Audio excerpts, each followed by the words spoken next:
Tidligere I år så kom han ut med soloplata Brother og fikk masse fin kritikk for det. I sommer så har han vært ut og reist land og strand rundt og turnert. Og I kveld har vi den store glede av å ha besøk av Norges største popstjerne gjennom tidene. Morten Harket, velkommen! Takk for det. Jeg skal ikke kommentere den titlen. Nei, liker du å bli kalt for stjerne? Det tenker jeg ikke på, egentlig. Det er ikke. Nei, for alle andre som møter deg, de blir jo sikkert veldig sånn stille, og til og med jeg kjenner at jeg blir litt sånn når jeg møter deg. Har du det sånn når du møter stjerner?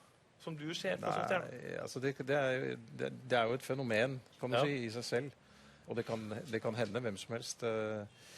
Jeg har opplevd det. Jeg har ikke for vane å kjenne den følelsen, men jeg har opplevd det. Jeg traff Denzel Washington en gang, og det plutselig ble veldig merkelig. Så jeg har kjent på de tingene. Jeg har det.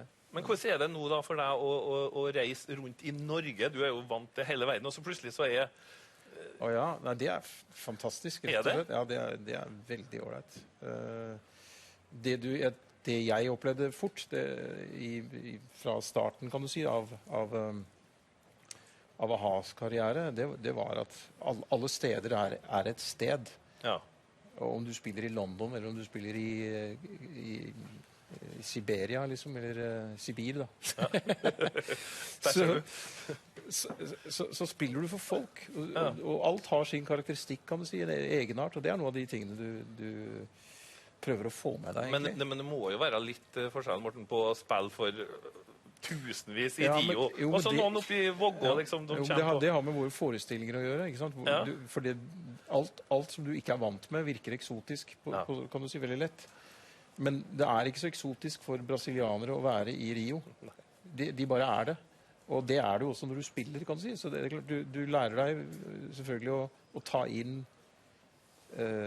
ta med deg farvene, kan du si, fra et sted, og lukten, smaken... får du tida til det, å se det? Nei, veldig ofte ikke, men prøver på det av og til, og blir etter hvert bedre til å gripe tak I de øyeblikkene som dukker opp.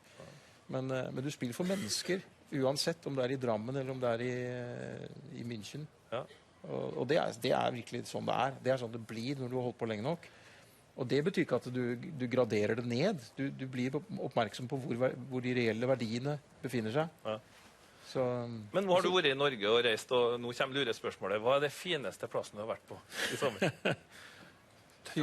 I Norge? Ja, Trondheim. Hørte jeg Trondheim? Bra, Morten. Nei, hvis du skal være helt ærlig, da. Jeg har et... trøndere opp, jeg.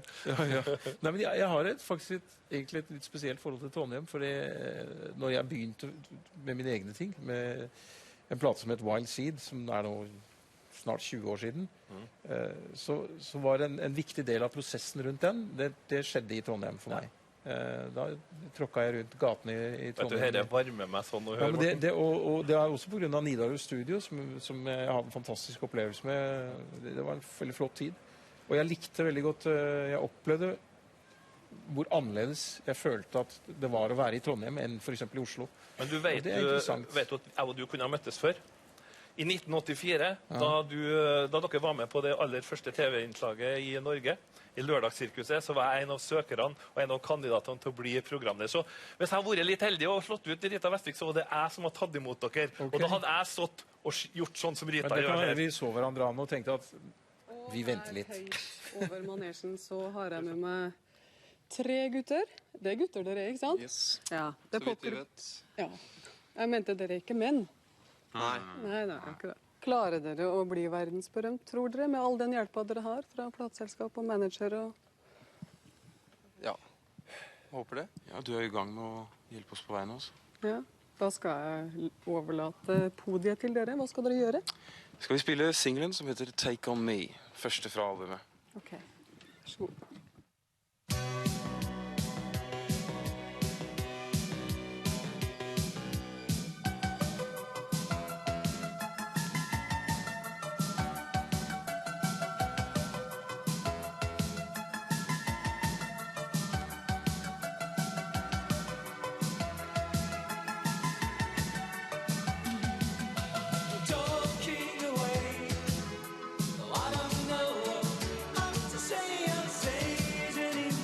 Jeg begynte å bli redd du ikke skulle fade den. Nei, da, vi skal ta den. Men og spurte jeg, har du blitt en mann? Det var litt av et spørsmål. Ja, men du er i men hvert fall blitt en mann nå, Morten. Hvordan sier Etter hvert så blir du sannsynligvis det da underveis. Men du, jeg og du er like gammel. Jeg lurte på hvor den trøya var blitt av, egentlig. Du kastet den nå. Men jeg og du er like gammel, og jeg skal innrømme det, du ser bedre ut enn meg. Ja, det er dine ord. Ja, hvordan har du klart å...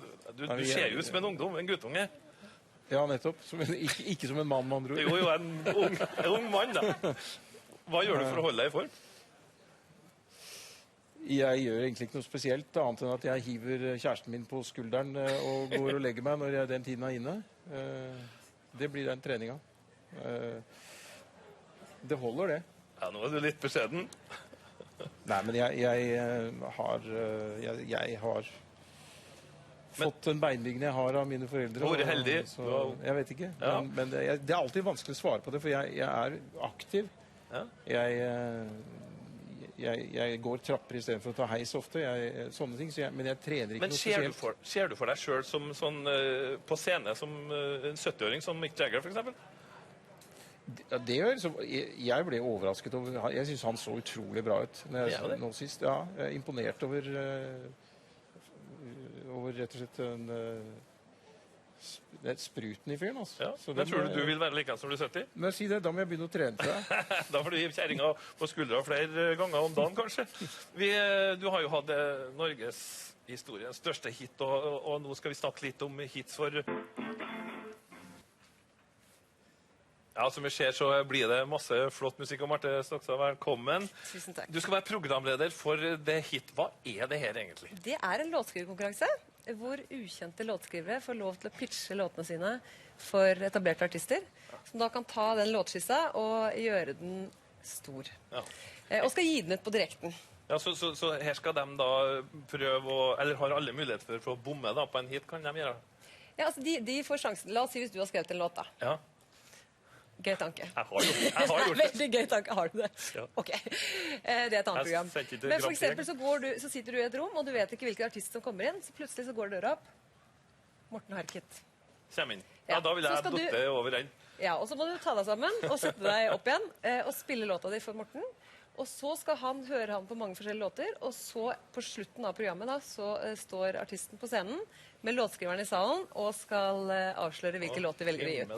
Men her høres så skummelt ut at det var vel ikke mange som meldte seg på? Nei, det var jo 3000 et eller annet. Nei! Så det var jo veldig mange.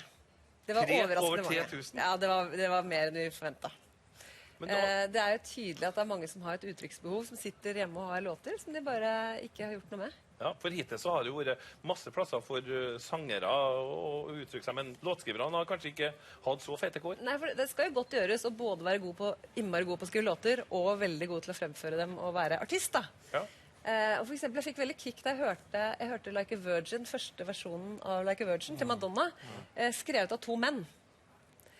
Og den er jo liksom den er litt annerledes, spesielt fordi den er spilt av 2 menn. Ja. Og så møtte de Madonna. Madonna valgte den låta og ga den ut, og så resten av historien. Men det er det med å lukte en hit.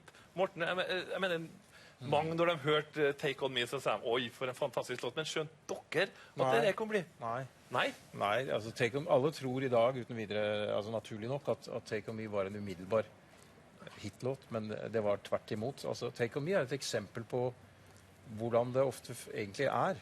Take On Me floppa 3 ganger. Nei. Internasjonalt. Jo. Og det som er uvanlig, er at en låt får så mange sjanser. Det var fordi at den var så sær. Ja. Og det er ikke så veldig mye som ligner på den låta, hvis du tenker deg om. Og det er fordi den er litt sær. Det gjorde at det var vanskelig for den å komme inn. Så den gikk en hard vei, før den endelig plutselig ble en instant hit. Men hvordan var det for dere da, guttene i bandet? Da? Hadde de klokketro på den, eller tenkte de, nei, nå dropper vi den? Nei, vi trodde på det. Vi gjorde det. Vi visste det, på en måte. Vi visste at det lå der. Helt fra starten av. Det var første singelen, liksom? Det var første gang, det visste jeg første gang jeg hørte riffet. Magne spilte meg riffet sammen med Paul. Paul spilte piano, Magne spilte... Nei, omvendt. Paul spilte kassegitar bare. Det var den første melodistrofen jeg hørte de spille for meg da når vi traff hverandre. Har du vært borti andre ganger der du har hørt, ikke nødvendigvis egne låter, men andre sine låter, og sagt at det blir en hit, og så har det stemt? Ja, det har det. Ja. Har du noen eksempler av det? Ja, det er flere, men jeg må huske dem. For å tenke meg om litt. Altså, for eksempel You're Beautiful. Hva het han da? James Blunt. James Blunt, ja. Det var umiddelbart, det visste jeg med en gang kom til å bli en verdenshit. Det samme med den Scorpions-låta, Wind of Change. Den også visste jeg med en gang jeg hørte det. Og det er mange sånne eksempler, men det betyr ikke nødvendigvis at jeg er flink til det. Men på visse ting så kjenner du igjen noe, da. Så er det andre låter som jeg aldri ville gjetta på. Ja, hva er den mest overraskende hiten for deg? Nei, det vet jeg ikke. Nei. Det er jo som regel ofte ting som du finner uinteressant, som allikevel blir en hit, ikke sant? Vi har jo besøk av Ylvis senere i programmet her. Ikke apropos, håper jeg. Nei, ikke nødvendigvis. Nei, absolutt. Det er et interessant bilde på hvordan popbransjen også funker. For at det er ikke først og fremst egentlig ment som en låt de skal lage, men de er veldig musikalske, og så leker de seg med det, og så skjer det noe, ikke sant? Så er det catchy, så treffer det. Og så i tillegg så har det jo en annen side ved seg som gjør at det blir et fenomen da, som folk har lyst på. Marte, har du hørt noen hitter blant det? Har du noen du har følelser for? Ja, og det absolutt. Men jeg har jo hørt Grovskissene. Ja. Og så det må jo havne hos riktig artist. Det er ikke sant, Take On Me var det dere som sto for, og med deres apparat, og i den tiden. Ja. Og det må liksom klaffe, da. Og de artistene som er med også, de velger ikke nødvendigvis bare... Det er ikke bare at det er en fin låt? Nei, for det må passe. De må tenke, hva kan jeg gjøre med denne låta her? Kan jeg dra den videre? Kan jeg gjøre den større og bedre? Men det interessante her, jeg må bryte inn. Kom igjen. Det at en stor låt finner du bare hvis du finner en bitteliten låt. Du leiter etter en bitteliten låt, det er det du gjør når du leiter etter store låter. For det er sånn de starter, det er der du finner dem. Du hører det på kassedigitar, vet du. Ja, men også, det er nettopp det lille frøet, en kime av noe som er spesielt, som er annerledes, som har det ved seg. For du leter etter karakter, egenart. Det er der du finner de store låtene. Så finnes det masse låter som er hitlåter, men de forsvinner like fort, det vet vi jo. Men det er enkelte låter som blir stående litt. Og da leiter du etter små ting. Som Take On Me, som bare blir mer og mer populær. Det kan du si, den har sin egen karriere. Har du skrevet noe hitlåter du da, Marte? Det hadde tatt seg ut. Du har skrevet en låt en gang? Ja, men det var takk og Gud at det ikke var på videregående. Det var på ungdomsskolen, Operasjon Dagsverk-låt, som er litt smalere sak, som heldigvis ikke ble gitt ut. Vi skal jo snakke litt mer. Du ønsker jeg lykke til. Tusen takk. Morten, du skal synge for oss senere. Arkollen. Nå er vi kommet fram til punktet som mange, i hvert fall her på Operataket, har gledet seg til, nemlig Morten Harket skal spille. Og fra den nye plata si, Brother, så stiller han et spørsmål de fleste av oss her i hvert fall kan si ja til. Han spør, Do you remember me?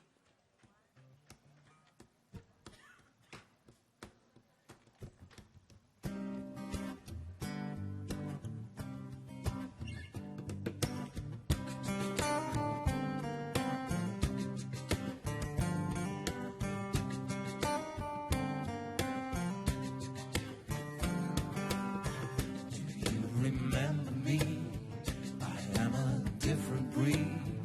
I came to set you free. You got the best of me.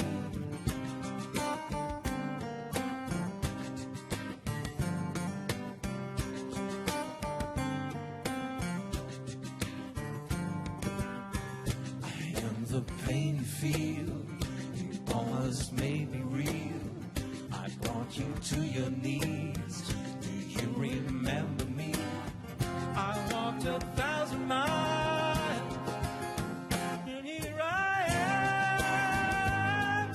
Show me a world that I can understand. Like a common man, you are the one that can save me from the sand.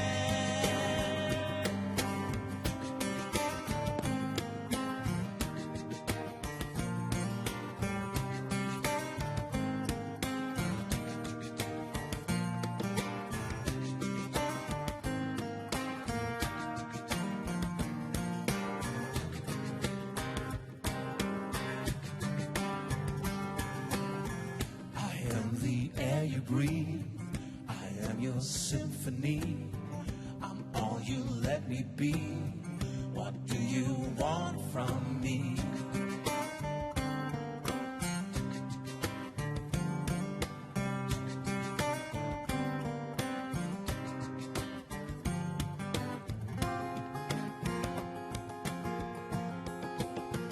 And here I am. Show me a word that I can understand. Like a German man, you are the one that can save me from the sand.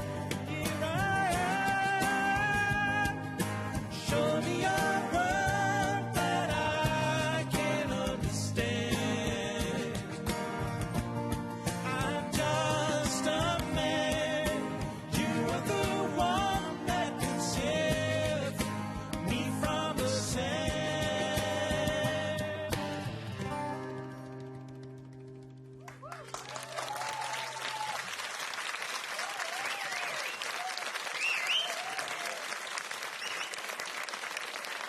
Ja, kjempebra, Morten Harket. Like god som før.